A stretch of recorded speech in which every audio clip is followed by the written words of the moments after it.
The story begins with the elephant's foot, except that it is no longer a viable foot, but an umbrella stand in a house in London's Harley Street in 1915. The elephant in question perished many years before, but this is still an unappealing metamorphosis, which is what Connie Mayfield thought for a moment as she snatched up her parasol in a state of irritation because this visit has not gone well. "Hurry up," she snaps. "Put your hat on, Harriet."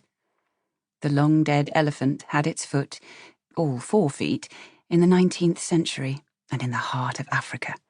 It was, a long way away, in every sense, but also relentlessly here, in early 20th century London, doing duty as a receptacle for umbrellas. The elephant had been brought down by a white hunter. This is a euphemism. Brought down means shot. Shot and then dismembered. The white hunter had posed for a photo, leaning nonchalantly against the carcass, rifle in hand, and had then left, leaving the dismembering and disposal of useful bits to be done by an African entourage. The tusks are, of course, the prime resource. Ivory, essential material for billiard balls, piano keys, false teeth, chess pieces, dominoes, and much else.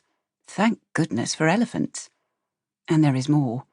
Hair from the tail is twisted up by African craftsmen into bracelets, considered attractively exotic things. Some entrepreneurs are also finding that the skin can be made into jewellery pieces, and the feet, well, we know how useful the feet can be. Connie Mayfield and her 7-year-old daughter are now out in the street, the elephant's foot forgotten.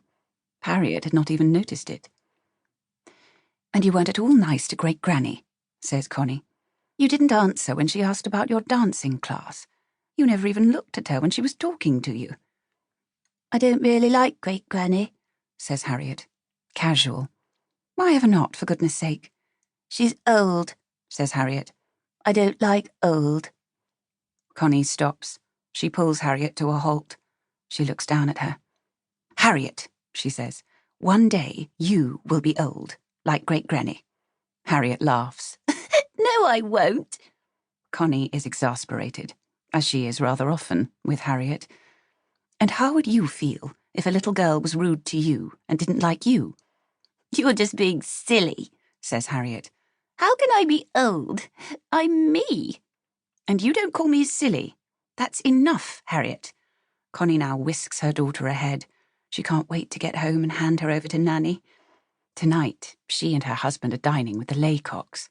She will wear her new purple silk with the matching pumps. 100 years later, a child like Harriet would be described as feisty, upfront, a child with attitude. In her own time, she is perceived as pert, cheeky, too big for her boots. She asks too many questions and is uncompliant. She trots along now beside her mother, not particularly dismayed, and keen also to get home and out of her best frilled muslin dress, which is itchy around the neck, while her waist is uncomfortably clamped within a wide satin sash. She has been made to wear a straw boater on top of her long hair, which is styled in ringlets. The ringlets are achieved by way of a fiendish procedure involving long strips of rag, which drives both Nanny and Harriet mad. But Mrs. Mayfield insists. So pretty, ringlets. A bit old-fashioned now, but all the more charming for that. Harriet is an only child, and Connie means to make the most of a little girl while she has one. Harriet is dimly aware that she will one day be a grown-up, but that day is so unlikely, so unimaginable, that the thought does not bother her. Her mother sometimes reads to her from Alice in Wonderland.